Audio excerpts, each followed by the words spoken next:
Welcome back everyone. बात करेंगे ICI bank के बारे में। देखिए आईसीआई बैंक में आज हमने ओवरऑल हल्का सा डाउनसाइड का मोमेंटम देखा है। पहले तो कंसोलिडेशन, तो चलिए समझते हैं। ऑप्शन चेन पर आइए और देखिए अपना सपोर्ट कहाँ बना हुआ है। देखिए पोजिशनली भी बात नहीं करेंगे, सीधी बात है, क्योंकि कल एक्सपायरी है तो हाईली रिस्की होता है ऐसे केस में। कुछ भी पोजिशनली नहीं समझा जाएगा, आने वाले ट्रेडिंग सेशन से समझने का प्रयास करेंगे, है ना।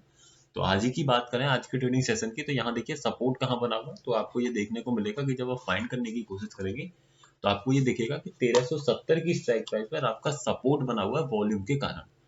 और रेजिस्टेंस अगर आप देखेंगे तो रेजिस्टेंस आपको दिखेगा कि 1380 पर बना हुआ है वॉल्यूम के कारण। तो 1380 पर मेरा रेजिस्टेंस, 1370 पे मेरा सपोर्ट।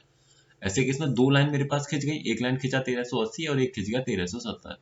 अब मुझे देखना है कि मेरे रेजिस्टेंस का स्टेटस कैसा है। तो रेजिस्टेंस का स्टेटस अगर मैं देखने जाऊंगा स्टेटस, तो मुझे लगेगा कि रेजिस्टेंस मेरा बना हुआ है स्ट्रॉन्ग।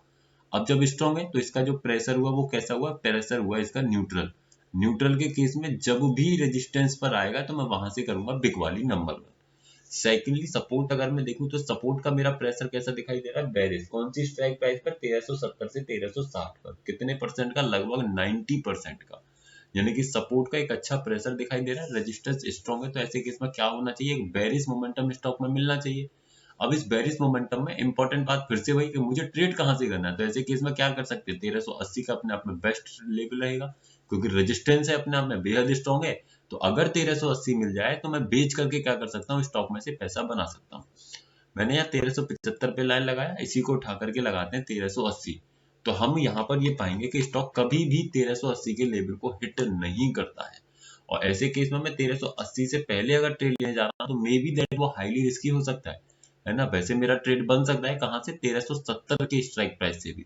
लेकिन वो अपने आप में रिस्की क्यों रहेगा, क्योंकि 1370 पर ही मेरा सपोर्ट है और वहीं से मैं ट्रेड लेने का प्रयास कर रहा हूँ। तो ऐसे केस में अगर 1370 और 1380, यानी कि अगर 1300 इससे ऊपर मिलेगा तो ट्रेड कर सकता हूँ, लेकिन उसकी समझ पहले हमें होना इंपॉर्टेंट। अगर मुझे उसकी चीज की समझ नहीं है कि कैसे मैं ट्रेड ले सकता हूँ रिस्क की कैलकुलेशन करके 1370 की भी स्ट्राइक प्राइस से, तो उसके लिए पहले आपको सीखना चाहिए, उसके बाद ही इस तरीके के ट्रेड्स को ले सकते हैं। अभी के लिए आपके पास यही लेवल 1380 मिलेगा तो ट्रेड करेंगे, नहीं तो नहीं। आने वाले ट्रेडिंग सेशन की बात करें तो देखिए आने वाले ट्रेडिंग सेशन की संभावनाओं को समझिएगा। स्टॉक को जो टूटना चाहिए था वो लगभग 1367 तक, जो कि ऑलमोस्ट टूट चुका है। तो ऐसे केस में आज का जितना भी स्टॉक का जो मोमेंटम था वो डन हुआ। तो ऐसे केस में अब कल के ट्रेडिंग सेशन के लिए मुझे सिर्फ इतना देखना है कि वॉल्यूम मेरा कौन सी स्ट्राइक प्राइस पर किस तरीके का क्रिएटेड है। क्योंकि ओपन इंटरेस्ट को अगर मैं देखने जाऊंगा तो ओपन इंटरेस्ट के चलते तो मुझे काफी ज्यादा कंफ्यूजन क्रिएट होगी।